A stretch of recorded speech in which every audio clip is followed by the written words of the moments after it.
Mbappé wants PSG exit, Barca plan January spending, United star pushes for switch, and a transfer roundup all coming up in the next few minutes as I'm your host Matt Froelich, you are the One Footballers, and this is the Daily News.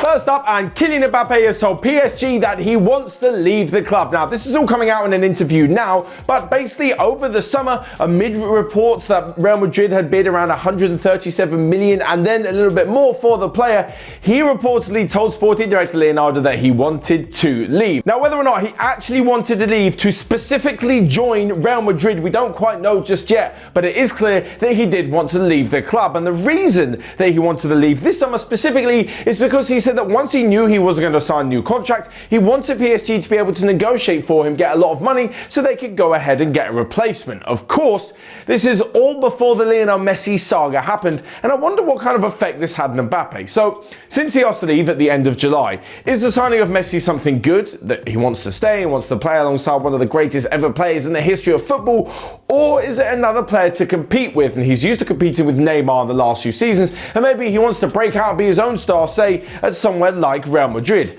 Those of you are definitely ready to comment that Karim Benzema still doing the business at Real, so Mbappé would have to compete with him.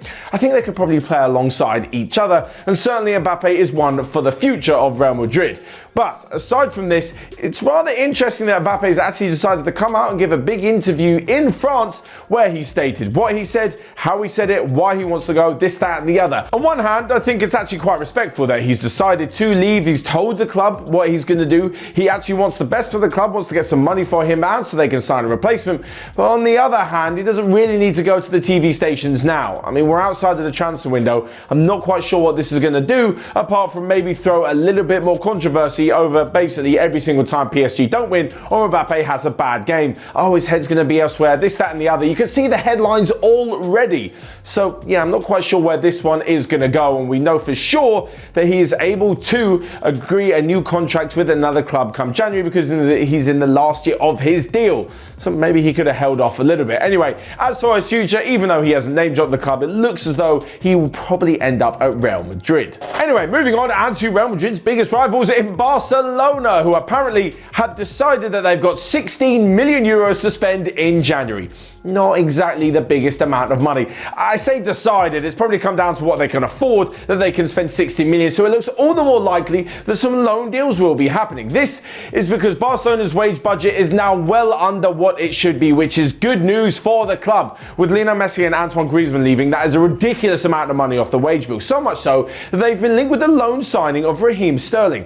I know that sounds a little bit odd, like why would Manchester City let him leave on loan? Well, if he doesn't want to play for the club anymore and he has been getting that much first team action recently with only 2 Premier League starts this season, then maybe it could actually be a good deal for all parties. Sterling gets to play regular football, Manchester City hold on to a very valuable asset and don't lose him because the club can't really pay that much, and Barcelona get a fresh player in attack. Having said that, and there's also links with Donny as well, again, 16 million euros isn't going to be enough to tempt Leipzig into selling Olmo.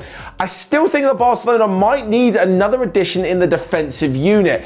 I know we haven't seen them be so good in attack, and the fact they're having to play Luke de Jong most games pretty much tells you everything you need to know. But, when everybody is back fit, when you've got Fati, Dembele and Sergio Aguero back and firing, it looks like Barcelona actually have a pretty good attack. For me, I think they should focus on getting in a new defender, whether it be another fullback or another centre-back, to try and shore up that leaky defence. And next up, moving to another player in Manchester who isn't exactly happy with his playing time, and it's Donny van der Beek. And this story has just been, well, it's been around pretty much since he signed on the dotted line for Manchester United.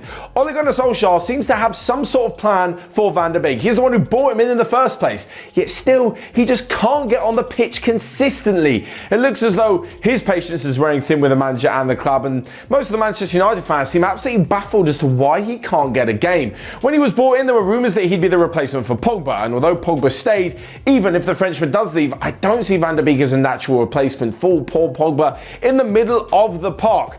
Not really sure where he's going to fit in. They've of course signed Jadon Sancho, Cristiano Ronaldo this summer, which gives them more attacking options. And I feel as though there isn't really a place for Donny van de Beek's natural position in this team anyway. And with Bruno Fernandes in the attacking areas of the midfield, there's really nowhere for him to go unless he suddenly becomes a deep line playmaker, which I can't really see happening. Anyway, there's been loads of rumours saying that he'll be leaving, and a loan deal could be possible as well, because much like Manchester City with Raheem Sterling, United will want to recoup some of the money for him, and they don't want to lose a prize asset for cheap, so they might as well loan him out. Once he has a good loan spell, they can then sell him for quite a good bit of money, because at the moment, nobody's going to be paying the 40 million euros that they paid for him for a player that, well, doesn't really prove that he's actually a footballer because he's barely on the pitch. As for some of the teams rumoured to be interested, well, Juventus are one of those, and maybe that's because Matthias de Ligt is there and he can tempt his former Ajax teammate to join the club. Inter Milan are also said to be interested. On top of this, Everton tried to bring him on loan in the summer, and it looks as though the Merseyside club will go back in for him in January and try and get him on a loan deal towards the end of the season. We've seen this Manchester United players moving to Everton so many times in the past, and more often than not, it actually works out quite well, so I think it could be quite a good deal for him. Finally then, a quick round-up of the rest of the day's transfer news and other news that you might have missed. And former Tottenham defender Serge Aurier has joined Villarreal on a one-year deal. Inter Milan are still interested in bringing in Chelsea fullback Marcos Alonso. Jurgen Klopp admitted that he turned down Barcelona in the summer. And lastly but not least, Monaco midfielder Aurelien Tchouameni is the target of a transfer from the likes of Chelsea and Juventus, so much so that the club have put a 34 million euro price tag on the midfielder. That's all from me. Check out everything else we've got going on, and until next time, I'll see you guys later.